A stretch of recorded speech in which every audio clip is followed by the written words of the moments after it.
देखिए नीलू जी, मेरे ख्याल से मैं इस बात से बिल्कुल सहमत हूँ विवेक जी की बात से कि सवाल तो उठता है। सवाल इसलिए उठता है क्योंकि कॉन्ट्राडिक्टरी थोड़े स्टेटमेंट लग रहे हैं। एक तरफ अगर विपक्ष की एकता की बात है, तो विपक्ष बिल्कुल लामबंद है अदानी के मुद्दे को नंबर 1 लेकर जाने में, जेपीसी मुद्दे को नंबर 2 लेकर जाने में और डिग्री मुद्दे को भी आगे ले जाने में। और अगर उसी बात को लेकर अगर शरद पवार जी का स्टैंड कुछ अलग आता है, तो स्वाभाविक रूप से सवाल उठेंगे, उसमें कोई दो राय नहीं है। जैसे वाहिद जी ने बताया, वो हम बिल्कुल लेमन लैंग्वेज में समझ सकते हैं कि क्या शायद उन्हें किसी बात का डर है, या उनके परिवार के लोगों को या उनकी पार्टी के लोगों को सीबीआई या ईडी का डर हो, या फिर अजीत दादा पवार के ऊपर या कोई केसेस या जो कुछ भी इंक्वायरीज वगैरह होने वाली हो, उस बात का डर है। ये बहुत स्वाभाविक सी प्रतिक्रिया है जो शायद हमारे जैसे लोग हो, उसके अलावा बिल्कुल कॉमन मैन आम आदमी भी ये बात चर्चा करता होगा अपने शॉप पे बैठकर, ये मैं मानकर चलता हूँ। वो इतना तो समझते ही होंगे, बिल्कुल अच्छी सही बात है। पर इस चीज के अंदर मुझे दो परिप्रेक्ष्य दिख रहे हैं। वो चीज ये है कि आज की तारीख में जैसे सावरकर जी के मुद्दे पर भी कांग्रेस बिल्कुल अलग थलग पड़ती हुई नजर आई विपक्ष में, और उसके बाद ये दूसरा एक चीज बना है। तो मुझे ऐसा लग रहा है कि शायद क्या कांग्रेस के पास खुद के मुद्दों को आगे ले जाने की इतनी जबरदस्त शक्ति है या नहीं है, या फिर वो विपक्ष के अंदर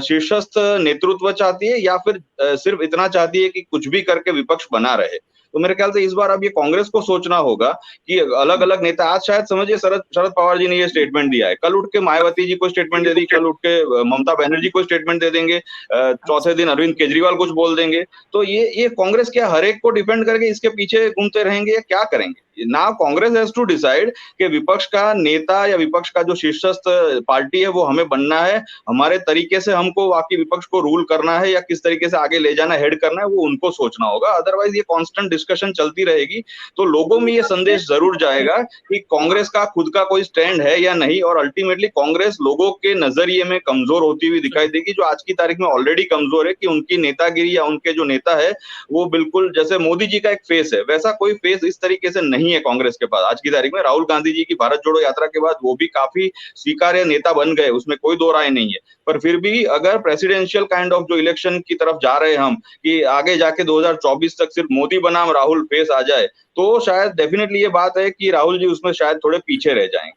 तो ये कांग्रेस को सोचना होगा। दूसरी बात, अगर शरद पवार जी की हम करें, तो ये भी हो सकता है कि 2024 में आने वाले इलेक्शंस में वो ये जरूर चाहते हो कि महाराष्ट्र में उनकी पार्टी बिल्कुल नामशेष ना हो जाए, और कहीं ना कहीं कोई राजनीतिक जो जगह है वो बची रहे, इतने वर्षों की जो साख है वो बची रहे, राजनीति में अपना जो दबदबा या रुआब है वो बचा रहे, और अपने कार्यकर्ताओं के लिए उन्होंने जो पूरा इतना 50 वर्षों पे काम किया है वो भी कहीं ना कहीं बना रहे। तो मेरे ख्याल से ये पूरी जो लेगेसी है वो बचाने के लिए वो शायद कहीं कॉम्प्रोमाइज कर रहे हो, ऐसा भी हो सकता है। फाइलों का डर हो, वो तो बहुत स्वाभाविक सी बात है, जो हम हमेशा देखते हैं कि बीजेपी की तरफ अगर हम रुख करते हैं तो हमेशा ये देखते हैं कि बीजेपी के पास ये मास्टर ही है कि उनके पास सारे संस्थान है, और वो संस्थानों का उपयोग या दुरुपयोग कैसे करती है वो हम सब जानते हैं। उसमें मेरे ख्याल से कोई डिस्कशन हम बहुत बार कर चुके हैं। तीसरी बात जो आपने ये उठाई, डिग्री का मुद्दा बिल्कुल वैलिड है। डिग्री फेक क्या है या नहीं है, वो गुजरात यूनिवर्सिटी और दिल्ली यूनिवर्सिटी कई बार बता चुके हैं, पर डिग्री सही में उस समय छापी गई थी या नहीं छापी गई थी, या है या नहीं है, उसके ऊपर क्वेश्चन जरूर है, और एफिडेविट में उन्होंने जो बताया उसके ऊपर क्वेश्चन जरूर है।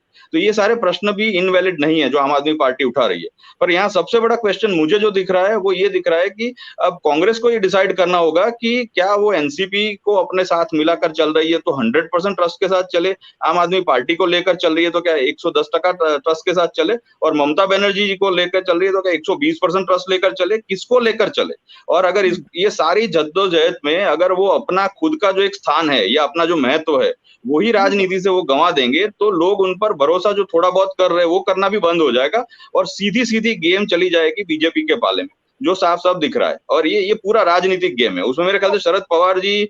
अपना रोल निभा रहे हो जिस तरीके से वो वही जाने, क्योंकि बहुत सम्माननीय नेता है। और एक बात बिल्कुल मैं सहमत हूँ वाहिद जी की बात से कि उनका अगला स्टेप या अगली गेम क्या होगी वो सिर्फ वो जानते हैं और कोई नहीं जानता, वो बात बिल्कुल स्पष्ट है। वो